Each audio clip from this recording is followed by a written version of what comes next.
Good morning dear student. मैं RP Sengar आपको fair classes channel पे आपका अपना यूट्यूब चैनल फेयर क्लासेस, जिसमें आज आपको मैं समांतर श्रेणी के कुछ और नए क्वेश्चन के साथ आपके साथ आया हूं। और मेरे इस चैनल को प्लीज सब्सक्राइब, लाइक और शेयर करना मत भूलिएगा, क्योंकि आपका सब्सक्राइब, आपका लाइक, आपका शेयर ही मेरे इस वीडियो को, मेरे हौसले को बढ़ाएगा, मुझे आगे लेके जाएगा। चलिए मैं इसी विश्वास के साथ मैं आपको एक नया क्वेश्चन सिखाना चाहता हूँ। समझने की कोशिश करिएगा। 7 व 17 किन्हीं दो संख्याओं के बीच में, मान लें हमने एक ऐसी कोई एग्जाम्पल ले लिया, 7 व 17 जरूरी नहीं कि ये एडिटी यही क्वेश्चन आएगा। किसी भी दो संख्याओं के बीच में अगर आपको कोई दो संख्याएं गिवन है और उन दो संख्याओं के बीच बिटवीन समांतर माध्य ज्ञात करना है, यानी अर्थमेटिक मीन फाइंड करना है, केवल एक समांतर माध्य ज्ञात करना है, तो कैसे निकालेंगे? सबसे पहले जो दो संख्याएं दी है उनको हम पहली संख्या हम a की जगह हमने क्या ले लिया, उसको 7 ले लिया। b की जगह हमने 17 ले लिया। हम कोई भी वेरिएबल ले सकते हैं, ये नहीं है कि a और b लेंगे, मतलब दो संख्याओं को हमने ऐसे ले लिया। समांतर माध्य निकालने का फार्मूला क्या होता है, सूत्र क्या होता है? a + b/2 upon 2। समांतर श्रेणी यानी समांतर श्रेणी में जब हम समांतर माध्य निकालते हैं, अर्थमेटिक मीन निकालने हैं, तो उसका फार्मूला होता है a + b/2। a मतलब पहली संख्या, b मतलब दूसरी संख्या, अपॉन में 2 आ जाएगा। 17 और 7 24 होता है, 2 काट देंगे तो 12 आएगा।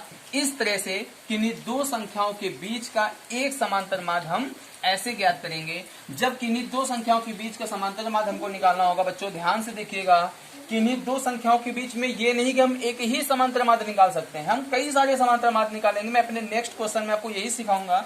इसको पहले ध्यान से सीखिए कि क्या कह रहा। क्वेश्चन को जब तक हम लोग ध्यान से नहीं देखेंगे, समझेंगे, तब तक क्वेश्चन समझ में नहीं आएगा। इसलिए क्वेश्चन के कॉन्सेप्ट को पहले समझिए, क्वेश्चन क्या कह रहा है, क्या वैल्यू गिवन है, उसमें क्या पूछेगा। इसलिए हम उसको नेक्स्ट क्वेश्चन में आपको सिखाऊंगा कि किन्हीं दो संख्याओं के बीच में कई सारे समांतर माध्य कैसे निकालते हैं। आपने पिछले क्वेश्चन में आपने सीखा कि किन्हीं दो संख्याओं के बीच का एक समांतर माध्य निकाला। मैंने आपको पहले ही बताया था कि आपको किन्हीं दो संख्याओं के बीच में हम कई सारे समांतर माध्य निकाल सकते हैं। तो ध्यान से देखिएगा इस क्वेश्चन में हमको क्या कह रहा है। हम सबसे पहले जो दो संख्याएं दी होंगी हम उनको इस तरह से लिख लेंगे।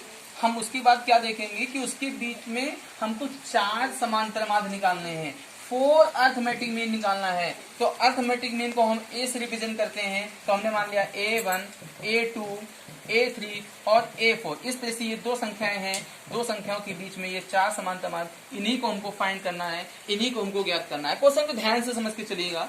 हम एक फार्मूला जानते हैं, L = a + n-1 × d।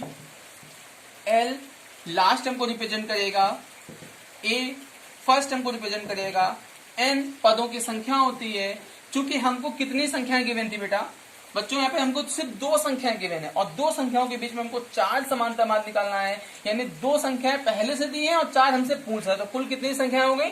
6 संख्याएं हो गई। 6 संख्याओं के मतलब है पदों की संख्या यहाँ पे हम 6 लेके चलेंगे और ये d हो जाएगा। 42 ऐसा रहेगा, 7 इसमें माइनस करेंगे, 6 में से बन गया 5, d हो जाएगा। 42 में से 7 गया 35 = 5d। 5d = हो जाएगा 35/5, 5 7 जा 35, तो इसका d का मतलब 7 आ गया। ये आपका आंसर नहीं है, क्योंकि आपसे d नहीं पूछ रहा है, आपसे समांतर माध्य पूछ रहा है। अब हमें a निकालना है, a1 निकालना है, a2 निकालना है। तो हम क्या निकालेंगे? सबसे पहले a1 लिखेंगे, फिर a2 लिखेंगे, फिर a3 लिखेंगे और फिर a4 लिखेंगे।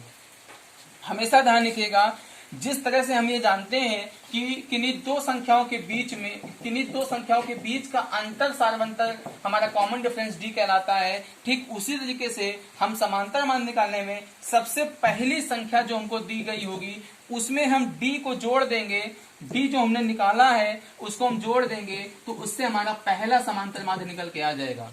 फिर दूसरे समांतर माध्य के लिए जो हमने पहले समांतर माध्य निकालना है उसमें फिर से d जोड़ देंगे। इस तरह से हम ये कह सकते हैं कि समांतर माध्य निकालने के समय सिर्फ पहली संख्या में हम d को जोड़ते चले जाएंगे, उससे मेरे आगे आने वाले समांतर माध्य हमको पता हो जाएंगे। a3 के लिए फिर वही a2 में हम d को जोड़ेंगे, a4 के लिए हम a3 में d को जोड़ेंगे। इस तरह से हमको 14, 21, 28 और 35, 14, 21, 28 और 35 ये आपको 4 समांतर माध्य मिल गए। यही आपका आंसर है। मुझे विश्वास है कि आपको ये